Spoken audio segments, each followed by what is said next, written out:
ওলং level করে plaster করা হয়েছে, ভালো হয়েছে। দেয়ালটা কোনো রকম ভেঙবে না। তো আসসালামু আলাইকুম পাবলিক, সবাই কেমন আছো? আশা করি ভালো আছো, সুস্থ আছো। আমি চলে এলাম তোমাদের সামনে ছোট্ট একটা ব্লগ ভিডিও নিয়ে। তো এখানে ছোট্ট একটা কিচেনে প্লাস্টারের কাজ শুরু করা হয়েছে। তো এই যে কিচেন রুমের ভেতরটা গতকাল প্লাস্টার করা হয়েছে।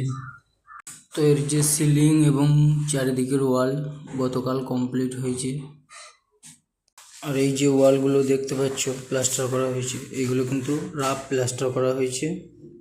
এগুলোতে কিন্তু টাইলস লাগানো হবে চারিদিকেই। আর এই আউটসাইড আজকে কাজ চলছে প্লাস্টারের, তার জন্য এইখানে মশলা মাখানো হয়েছে। আর এইটা হলো চিমনি, এটা আগামীকাল প্লাস্টার করা হবে।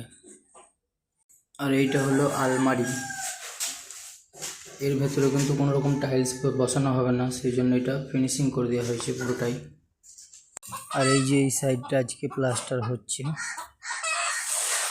আর এইটা হচ্ছে সামনের লুক।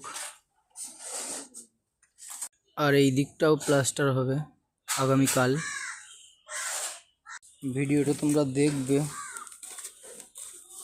ভালো লাগলে লাইক কমেন্ট শেয়ার করবে। আর এইটা হচ্ছে প্লাস্টারের বালি পারাপুরি। আর এই যে সিমেন্ট, এটা হচ্ছে চাটিনার সিমেন্ট। এই এলাকায় এই সিমেন্টটা এখন চলছে, দামও কম, সেই জন্য মানুষ কাজের ক্ষেত্রে প্লাস্টার ঢালাই এর ক্ষেত্রে এই চাটিনার সিমেন্টটা ব্যবহার করে থাকে। আর এইখানে এই যে ড্রামের মধ্যে জল স্টক করা আছে, তার কারণ এখানে জল অ্যাভেলেবেল নাই। এই জায়গাটা খুবই উঁচু একটা জায়গা, এখানে মোটরও নাই আর কুয়োও নাই।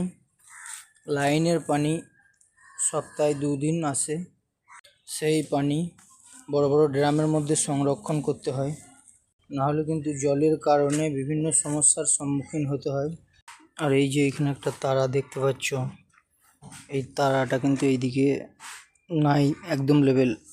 আর ওইদিকে কিন্তু 1 ইঞ্চি বেরিয়েছে, এইটা প্লাস্টার করে কিন্তু বার করে আনতে হবে। আর এইটা প্লাস্টার করার সময় মাটিটা খাল করে কিন্তু প্লাস্টারটা একটু নামিয়ে দিতে হবে। তাই হচ্ছে বিষয়। ভিডিও ভালো লাগলে অবশ্যই চ্যানেলে প্রত্যেকে সাবস্ক্রাইব করবে। দেখা হবে আবার পরবর্তী ভিডিওয়। Tata, bye bye.